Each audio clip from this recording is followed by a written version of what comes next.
Okay, sorry about that. Looks like we had a few crashes again. Hopefully that works.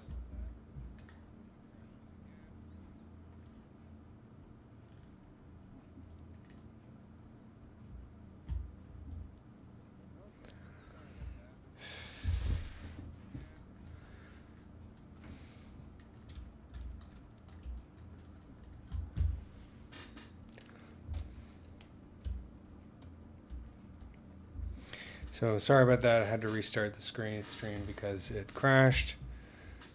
I apologize for that. It keeps happening. I have to find out what the issue actually is. But we're continuing with this Katie did here. And it's just working this part right here. Just doing a little bit of detailing.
Okay, so let's take a look here. Let's take a look at the thorax.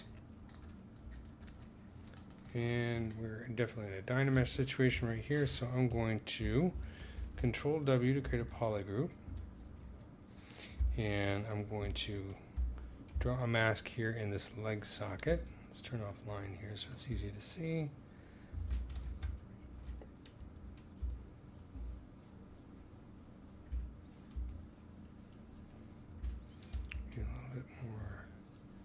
Like this. And let's boost that mask. And maybe like that. Control W. And right here. Again, what I'm doing is I'm creating polygroups, so when I ZRemesh, I can keep the groups and kind of just help guide the topology a little bit. With insects, you can get away with a lot of, it doesn't have to be the perfect topology on parts that aren't going to deform a whole lot. Right now, I'm mostly interested in a topology that's going to help me with the sculpting, not so much like an animation topology. So again, it doesn't have to be perfect.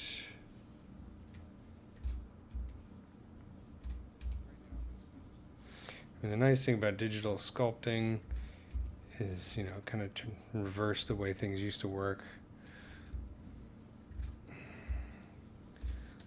Back in the olden days, you didn't have to worry about the topology very early in the process, which meant you had to be very careful about how you modeled things and kind of got you restricted. Now you can, of course, sculpt things and ZRemesh and retopologize, which makes it a lot easier.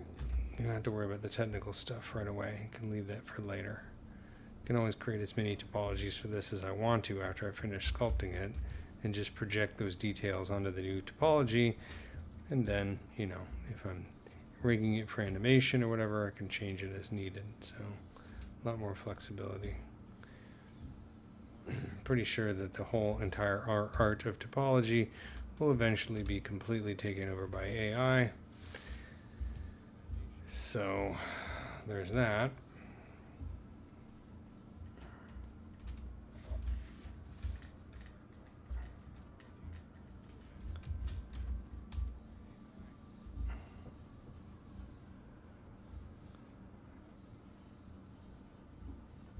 And then there we go. Okay, so now let's do a ZBrush.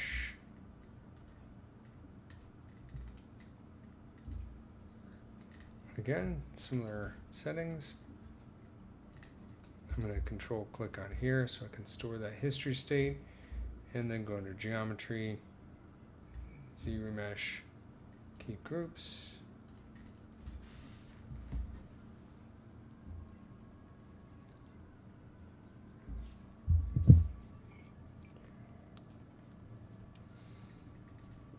Do it again. And again. And one more time. There we go. I'm going to subdivide this a few times.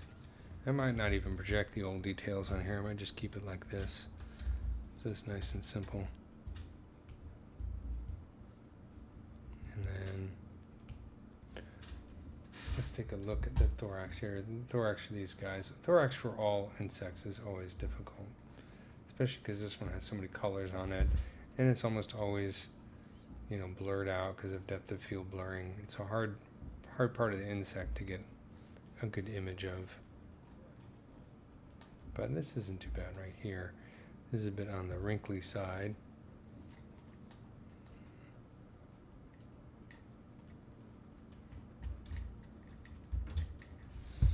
So I'm going to go in here with my clay tubes and just going to just bring this out a little bit.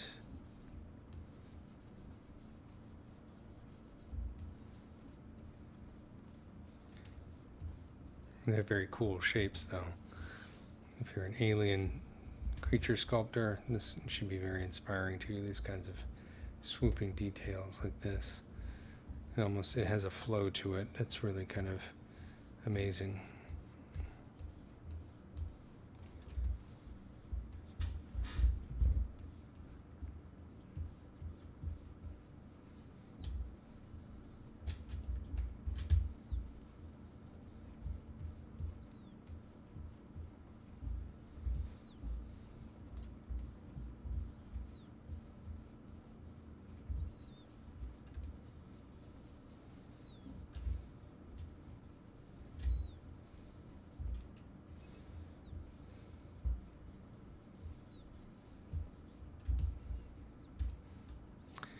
Yeah, these guys are very, very similar to grasshoppers in many ways.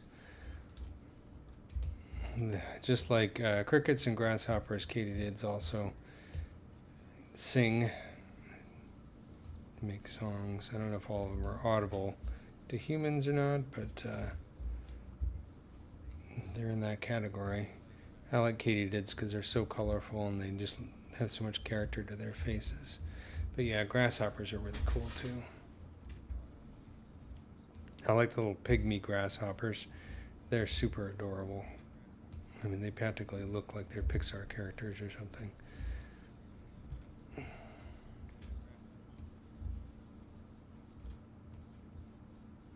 There's actually some very cute roaches out there if you can get the ones that are actually in the wild, in the forest, not the ones that you find in your cupboards.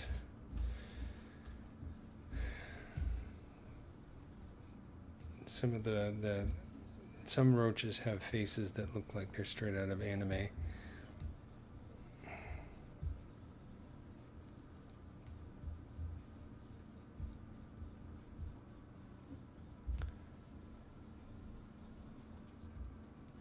I have a photograph somewhere that I took when I was in a trip in Mozambique a few years ago, back in like 2018. I got some really cool pictures of just an adorable little cockroach.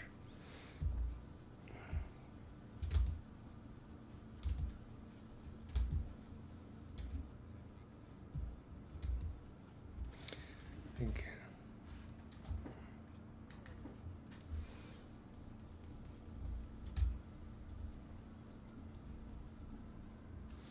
that's kind of cool. I mean, it's not hugely different from what I had before, but it's nice. I guess I've been putting off doing the front legs.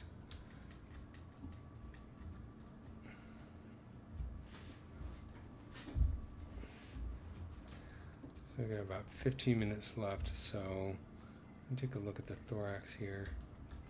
I did this last week. I did a retopology on here. So I think I'm going to do is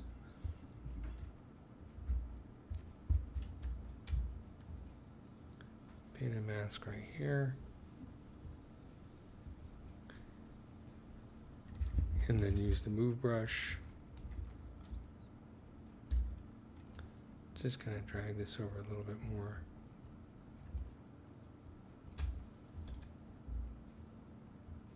To create more of an overlap.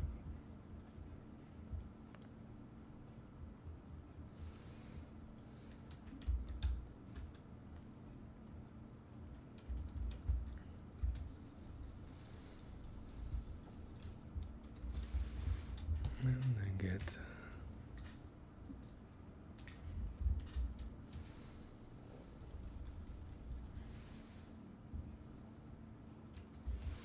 yeah, I think that's why I like sculpting insects so much. I mean, if you talk about looking like they're from another planet, of course, insects predate human beings, so we're the ones that are the aliens from their point of view, and they outnumber us. So we're the ones from the other planet. But they are, like, obviously such a massive inspiration for all kinds of sci-fi and aliens, including the good old xenomorph from Alien, and of course Starship Troopers.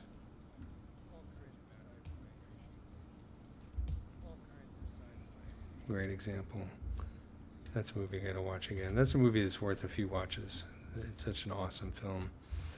And not very well understood when it came out, but I thoroughly enjoyed it when it came out.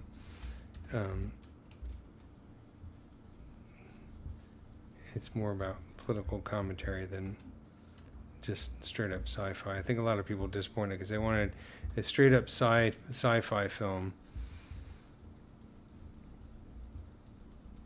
but it was more of a commentary on politics than people were expecting. What's the name of the director who did that? He did RoboCop, the original RoboCop, and Total Recall.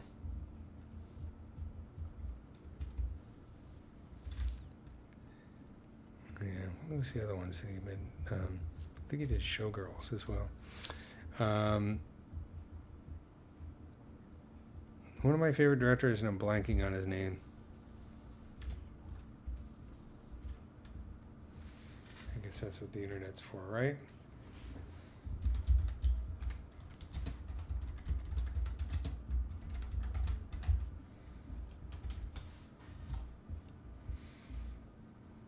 Paul Verhoeven.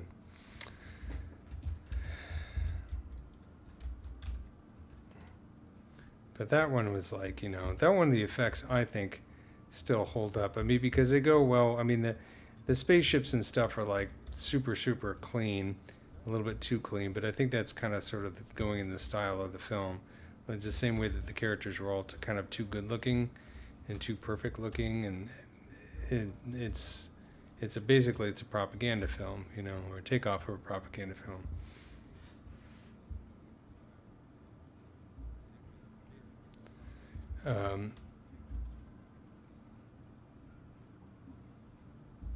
Yeah, Starship Troopers is a classic. I gotta go watch it again. Michael Ironsides, he was the drill sergeant in there.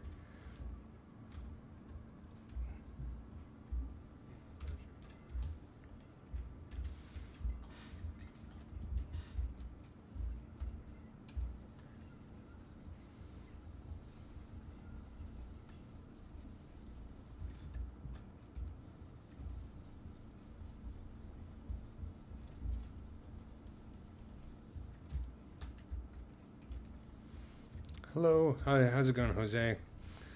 Thank you for showing up.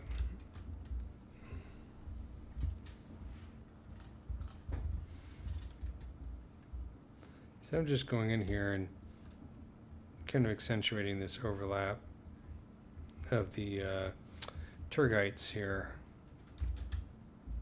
on the abdomen.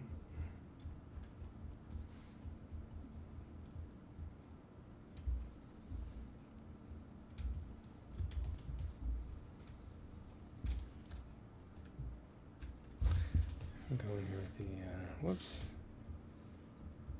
clay tubes. It's a little too strong.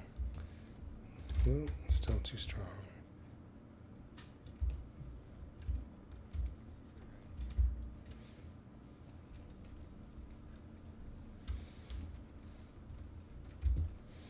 The clay tubes I'm kind of using like a sandpaper in a way to come in here and just sand down. You know, I still want it to be somewhat lumpy, but not too lumpy.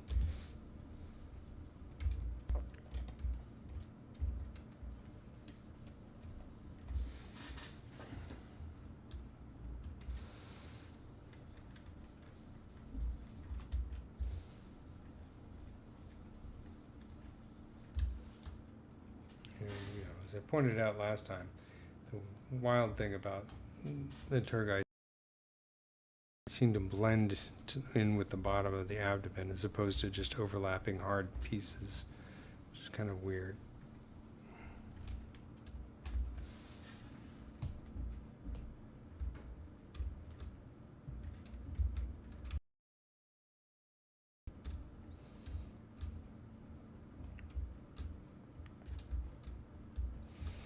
And I should use for this is the nudge brush, which I don't use nearly as enough.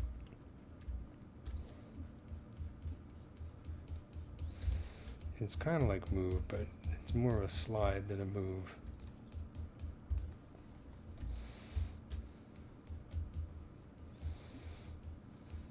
Yeah, that seems to work better. It gives me more control.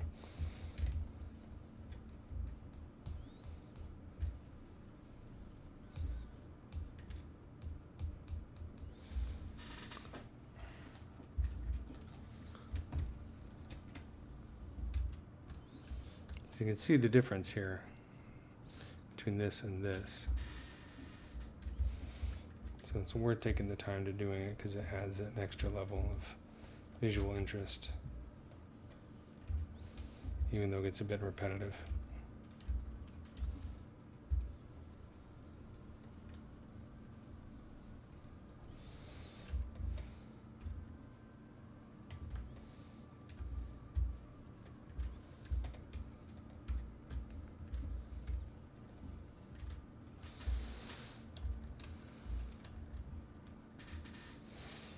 And use move just to pull this out a little bit.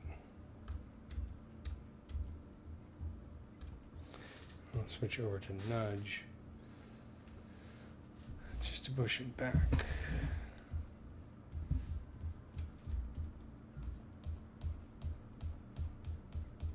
And hit it with a smooth brush just to even it out.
And then once again, move brush just to lift it up.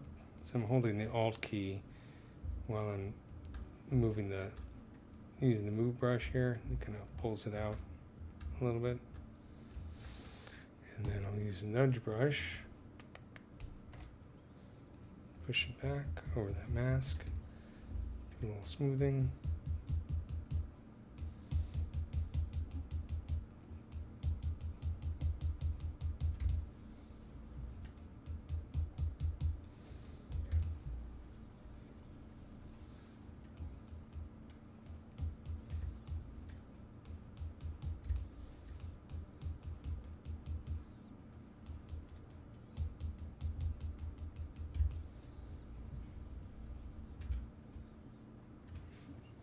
All right, do an autosave. I'll take a sip.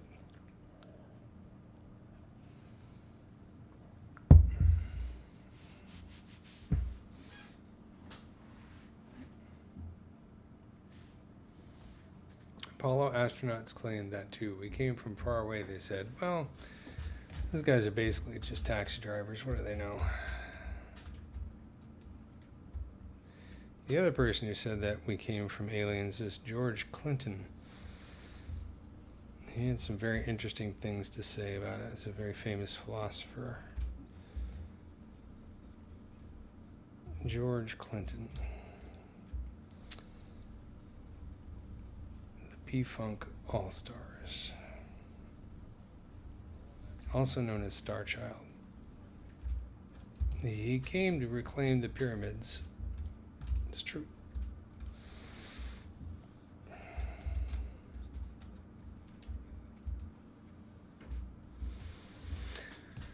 Let's see. I get the old move brush. I was thinking the other day, man, if I had loads of money to waste on something, I'd love to hire Tom Waits, the singer, to do a cover of some of the best Parliament Funkadelic in Tom Waits style. That would be the ultimate mashup. It's the law around here. You gotta wear your sunglasses to feel cool.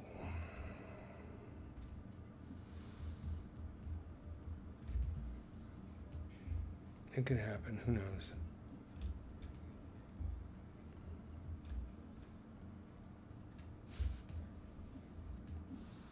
Yeah, the Travis Bickle of outer space, taxi drivers.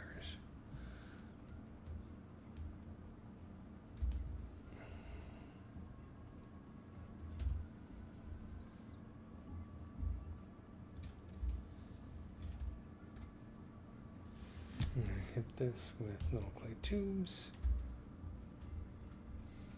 just to make it smooth it out a little bit, sand it.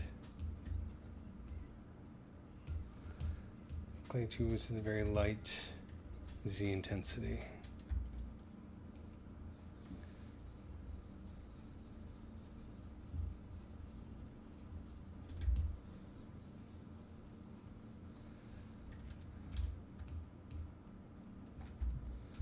And so the last one, what I can do is I'm just going to paint this mask right here, and then Control I to invert it.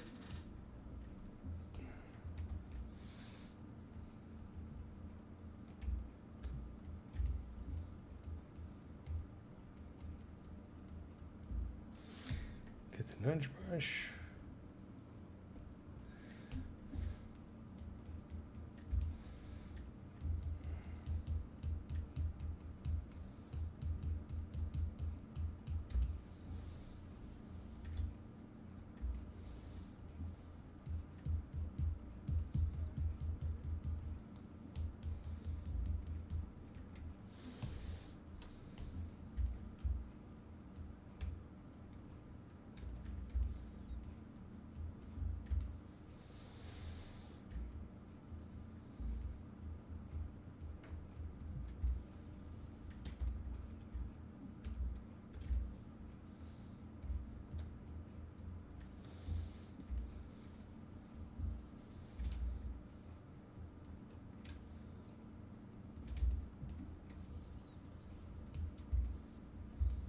All right, looks pretty good. Definitely have a nice overlap there. It's worth taking the time to do that because now it looks much more realistic and three-dimensional. And it's still blending into the surface down here. So let me minimize this.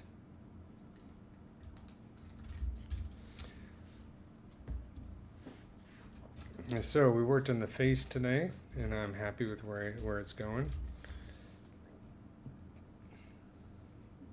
Looks very cute. We added the palps, mouth parts. I worked on this a little bit, on the thorax, and the abdomen. So next week, same time, hopefully fewer crashes. Work on the wings and these legs right here, which I've been kind of ignoring. And then we'll get into doing some detailing and eventually some poly painting. And I also had to work on the antenna a little bit as well. But it's getting there. Now he's really got some personality. So it'd be fun to rig and animate this guy jumping around. You can always do some variations too. But thanks for tuning in, and thanks also for all the questions and comments. I really appreciate it. It's always nice to connect with people in the chat, and I hope you enjoyed it. And next week we'll continue the same project until it's done. We got to put some parts back here, some of the naughty bits, the genitalia and things like that. So we'll make it R-rated. Cool. Thanks very much, guys. See you next time.